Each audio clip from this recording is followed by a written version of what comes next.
Hello students, you are welcome in the lecture number 8 of a chapter of structure of atom. आता इथं आपण 8 नंबरचं lecture बघतोय. In the lecture number 7 we have seen shapes of S and P atomic orbital. आपण S आणि P atomic orbitalचा shape कसा असतो हे याच्या अगोदरच्या लेक्चरमध्ये बघितलेलं आहे. आणि इथं आपण एनर्जीज ऑफ ऑर्बिटल्स कशा असतात ते पाहणार आहोत. See what is mean by energies of atomic orbitals. S orbital बघताना सुद्धा मी सांगितलेलं होतं की 1s पेक्षा 2sची एनर्जी जास्त असते. 1s पेक्षा 2sची एनर्जी जास्त असते. कशामुळे जास्त असते सांगितलं होतं तर केंद्रकापासून 2sचं अंतर हे 1s पेक्षा जास्त असतं. Distance between nucleus and 2s is greater as compared with the distance between 1s and nucleus. Therefore energy of 2s is greater than energy of 1s.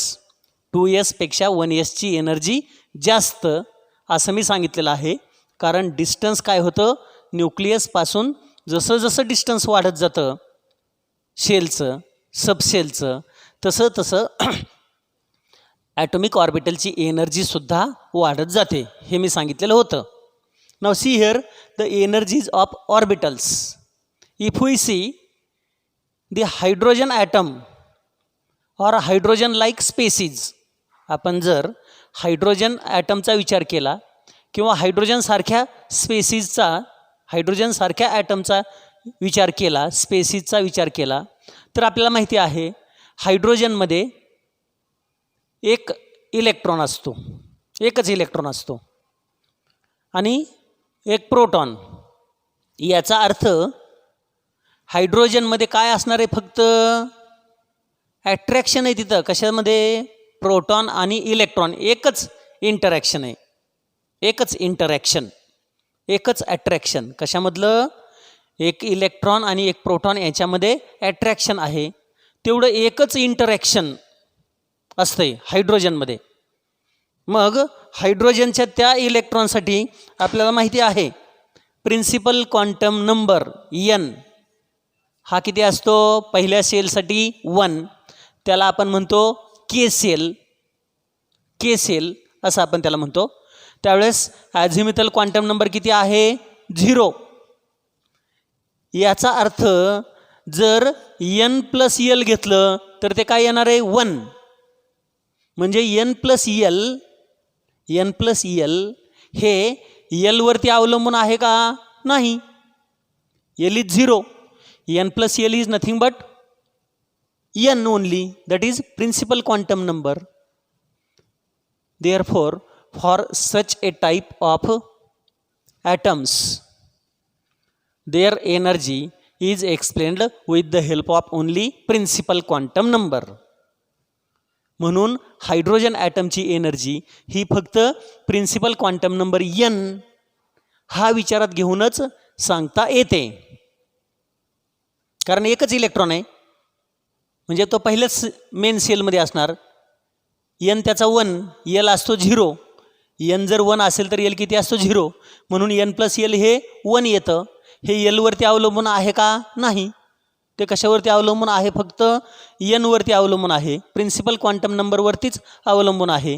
म्हणून अशा प्रकारचा जो हायड्रोजन ॲटम आहे याचं एनर्जी, त्याच्या ऑर्बिटलची एनर्जी, हायड्रोजनची नाही बरं का, त्याच्या ॲटॉमिक ऑर्बिटलची एनर्जी ही फक्त प्रिन्सिपल क्वांटम नंबरने एक्सप्लेन करता येते. The energy of 1s is minimum less than 2s. Energy of 2s may be equal to 2p. This is less than 3s, equal to 3p, equal to 3d, less than 4s, equal to 4p, 4d, equal to 4f. This is less than 5s and so on. आता इथं पहा, हे कसं येतं आपण बघणार आहे बघा. 2s 2p, 3s 3p 3d आपल्याला माहिती आहे. क्वांटम नंबर्स आपण बघितले तर हे तुम्हाला लगेच लक्षात यायला पाहिजे. मगही याच्या अगोदरच्या लेक्चरला सुद्धा मी सांगितलेलं होतं की पहिल्या सेलमध्ये, पहिल्या मेन सेलला फक्त 1s एवढंच असतं. दुसरं जर असेल n इज इक्वल टू 2 जर घेतला तर मात्र यल काय येतो 0 आणि 1. म्हणजे n जर 2 असेल, 2 हा जो 2 आहे याला आपण काय म्हणतो n जर 2 असेल तर s आणि p असते. तसं n जर 3 असेल, n इज इक्वल टू 3, तर बघा l इज इक्वल टू काय येतं 0 1 आणि 2. बघा l इज इक्वल टू 0 तर s म्हणणार, 1 असेल तर p म्हणणार आणि 2 असेल तर d म्हणणार. म्हणजे n जर 3 असेल तर 3s 3p 3d, म्हणून 3s 3p 3d. 4 जर घेतलं, n जर 4 असेल तर l काय येईल 0 1 2 3 म्हणजे f, म्हणून इथं 4s 4p 4d 4f लिहिलेलं आहे. हे ॲटॉमिक ऑर्बिटल्स आपण बघितलेलं आहे क्वांटम नंबर्स बघताना. पुन्हा जस्ट मी एकदा ते काय येतं आहे हे असं का लिहिलं. 1sचं आपण 1p लिहित नाही, 1d लिहित नाही. 2sचं मात्र 2s आणि 2p लिहू शकतो, 2d नाही. 3sचं 3s 3p 3d सुद्धा लिहिता येतं, परंतु 3f नाही. आणि 4sचं मात्र 4f पर्यंत आपल्याला लिहिता येऊ शकतं. हे आहेत ऑर्बिटल्स. मग 2s आणि 2p यांची एनर्जी ऑलमोस्ट इक्वल, म्हणून त्यांना काय म्हणायचं degenerate. These are the degenerate orbitals which are having almost same energy. 3s 3p 3d they are also the degenerate orbitals. 4s 4p 4d they are also degenerate. पण 1s आणि 2s ह्यांना degenerate म्हणायचं का नाही. 1s has different energy, 2s has different energy. 2s and 2p almost same, they are may not be same, that also we are studying. हे सुद्धा आपल्याला बघायचं आहे की 2s आणि 2pला सारखी नसते, परंतु 2s is equal to 2p approximately same असं म्हटलं आहे, म्हणून त्यांना म्हणायचं degenerate orbitals. This is there for the hydrogen atom. Hydrogen atom सारख्या ज्या स्पेसीज आहेत की ज्यांच्यामध्ये n हा 1 असतो, k शेल म्हणायचं त्याला, l 0 असतं, n प्लस l हा l वरती अवलंबून नसतो, फक्त n वरती अवलंबून असतो, अशा ॲटमचं त्यांच्या ऑर्बिटलची एनर्जी एक्सप्लेन करण्यासाठी प्रिन्सिपल क्वांटम नंबर सफिशियंट आहे.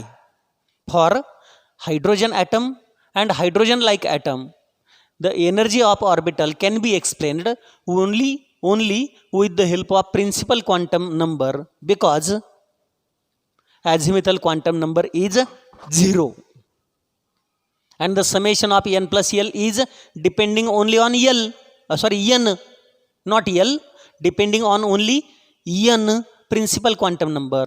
Therefore energy of such a type of orbitals, hydrogen like atoms, is explained only with the help of principal quantum number. The distance increases between nucleus to cell, energy of atomic orbital also increases. So 1s has less energy than 2s, but that is equal to 2p. That is less than 3s but equal to 3p 3d, less than 4s but 4s equal to 4p 4d 4f, and so on.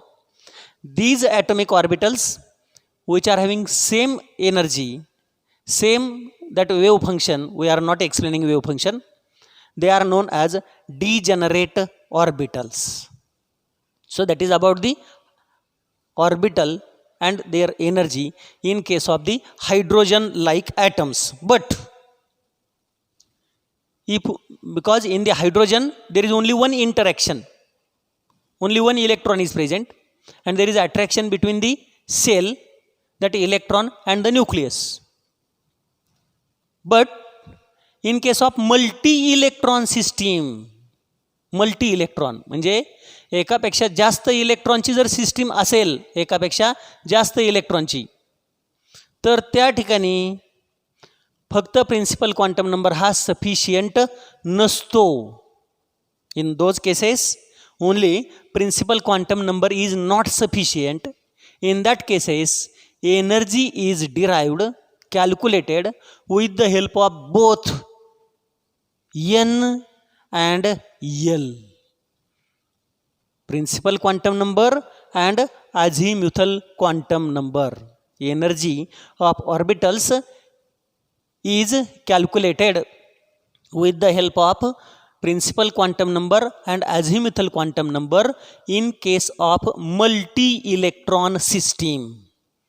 हायड्रोजनमध्ये एकच electron आहे, म्हणून त्या प्रकारच्या सिस्टीममध्ये फक्त principal quantum number sufficient आहे, बस झाला, तेवढा पुरेसा आहे. परंतु इलेक्ट्रॉनची संख्या जर जास्त असेल, मल्टी इलेक्ट्रॉन सिस्टीम असेल, तर फक्त n हा सफिशियंट नाही, त्याच्या जोडीला ॲझिमिथल क्वांटम नंबरसुद्धा घ्यावा लागतो. कारण ॲझिमिथल क्वांटम नंबरची व्हॅल्यू वाढते ना. n जर 1 असेल तर l हा 0 असतो, परंतु 2 असेल तर 0 आणि 1 असतो.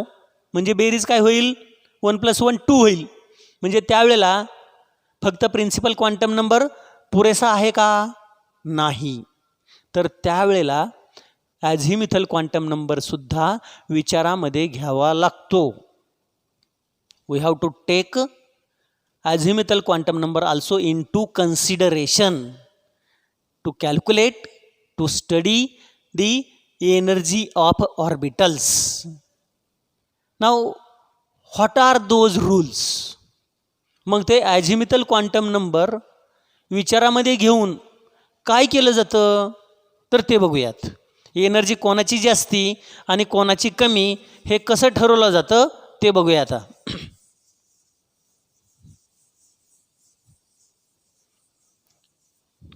हे ऑर्बिटल्स मी मुद्दाम इथं लिहिलेलं तसंच ठेवतो आहे. आता 1s किंवा वरती लिहितो आहे मी, पुन्हा हे वरती लिहितो म्हणजे तुम्हाला सहजासहजी समजेल.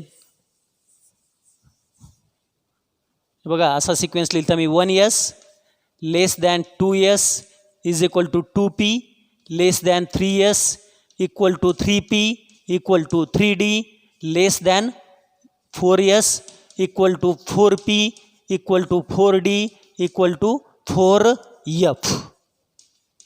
असा हा सिक्वेन्स मी तिथं लिहिलेला होता. आता पहा 1s मध्ये तर आपल्याला फक्त प्रिन्सिपल क्वांटम नंबर सफिशियंट आहे. 2s आणि 2p या दोघांचं बघूया. 2s आणि 2p ह्याच्यातला नेहमी लक्षात ठेवायचं की हा जो नंबर असतो 2, याला काय म्हणायचं आहे, प्रिन्सिपल क्वांटम नंबर. आपल्याला n + l हे बघायचं आहे. n + l कशातलं, 2s आणि 2p. 2s आहे त्याच्यातला प्रिन्सिपल क्वांटम नंबर 2, 2p आहे त्याच्यातला सुद्धा प्रिन्सिपल क्वांटम नंबर 2 झालं. त्यानंतर l azimuthal quantum number, s म्हणजे ॲझिमिथल क्वांटम नंबर 0, p म्हणजे ॲझिमिथल क्वांटम नंबर किती असतो, p साठी 1 नॉट 0.